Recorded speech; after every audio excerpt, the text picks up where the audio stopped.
Henry David Thoreau's Walden contains important naturalist information relevant to ecological changes in the Anthropocene. One major change is the drastic alteration of the soundscape. Thoreau wrote at length about the sounds of the animals he encountered, as well as the sounds of ice and weather.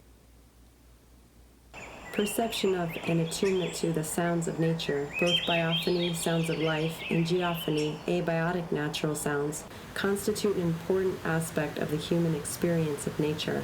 Yet, as scientists are documenting, climate change is transforming the natural soundscape. Massachusetts is predicted to see warming between 3 and 10 degrees Fahrenheit in the next 80 years, and is warming at a rate faster than other areas. Climate change is causing a great alteration of phenology, the timing of biological events, for both plants and animals. The climate is changing at a rate faster than most species can adjust to. Changes in avian phenology means shifts in seasonal acoustics. A different community of birds may be heard in spring at any given day, as some birds are arriving sooner, some later, and some disappear altogether. Thoreau wrote about many birds as part of his poetic documentation of and reverence for the natural world. In 2 chapters, Thoreau documents over 26 species of birds in 12 passages. According to the Massachusetts Audubon Society's previous research, 30% of breeding birds in Massachusetts are already declining or in need of conservation action. Climate change increases stress on many of these species, as well as others, in both predicted and unpredicted ways. Their climate change projections estimate that 43% of breeding species evaluated are highly vulnerable to climate change by the year 2050. The list of birds classified as highly vulnerable even includes the Massachusetts state bird, the black-capped chickadee.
Of the 26 birds Thoreau wrote about in Winter Animals in Spring, 9 are classified as highly vulnerable to climate change, 2 as likely vulnerable, and 12 as least vulnerable. Vulnerability to climate change, however, is only part of the population trend. 6 species currently require urgent conservation action due to grave population decline. 8 species need continued action and monitoring, and another 3 are classified as monitor to ensure stability. Only 7 of the 26 species require no conservation action due to stable or increasing numbers, yet even 2 of those 7 show future vulnerability due to climate change. Given the baseline 30% decline in most breeding birds, the significant decline of many of the birds that Thoreau wrote about, and one extinction, the passenger pigeon, it is clear that there have been and will continue to be changes to Walden's avian soundscape. The 2018 Concord bird count shows some birds that Thoreau noted in Winter Animals were not seen or heard today, including the ruffed grouse. Some non-native bird species are now extremely abundant in eastern Massachusetts, which were absent during Thoreau's time. These include the house sparrow, European starling, and rock pigeon. In addition to the exploding population of non-native species, some native species have expanded their ranges and population size due to the fact that they thrive alongside humans, such as geese, crows, and robins. The Concord CBC, alongside the Massachusetts Audubon Society's current and climate change projected population trends, indicate that we are seeing and will continue to see what Sueur referred to as silencing of the biophony, from steep population decline or extinction, as well as domination of the acoustic space by a smaller number of native and non-native species that are able to capitalize on climate change or human settlements. On the shores of Walden Pond, have we broken Earth's beat? If so, what does that mean for us today in the Anthropocene? Scientists have shown that birdsong and other nature sounds provide psychological ecosystem services of reduced stress and increased cognitive function. Birdsong in particular is linked to feelings of safety and security, as birdsong may signal a world without danger and trigger emotions related to safety, resulting in stress reduction.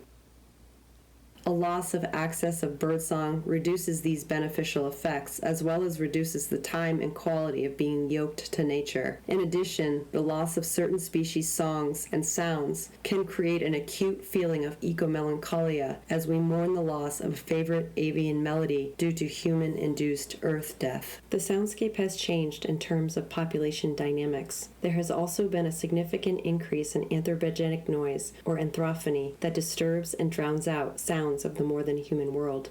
This has compounding effect on the biophony, as human noise affects the composition and density of the bird community directly and indirectly by reducing fitness for birds that spend time in noisy spaces. For both wildlife and humans, noise pollution can cause cognitive impairment, distraction, stress, and altered behavior and physiology.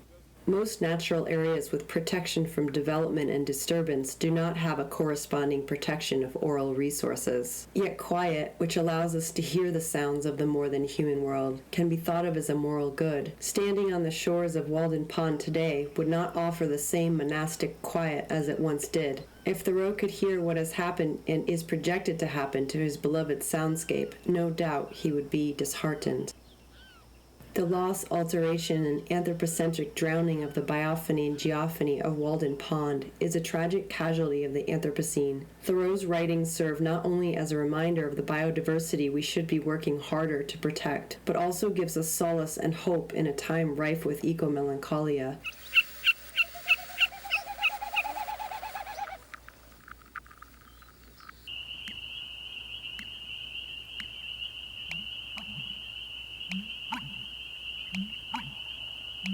There have been drastic changes to Walden's soundscape since Thoreau penned these lines, and only major mitigation actions will help preserve Earth's beat. How will we act to ensure Thoreau's birds keep singing?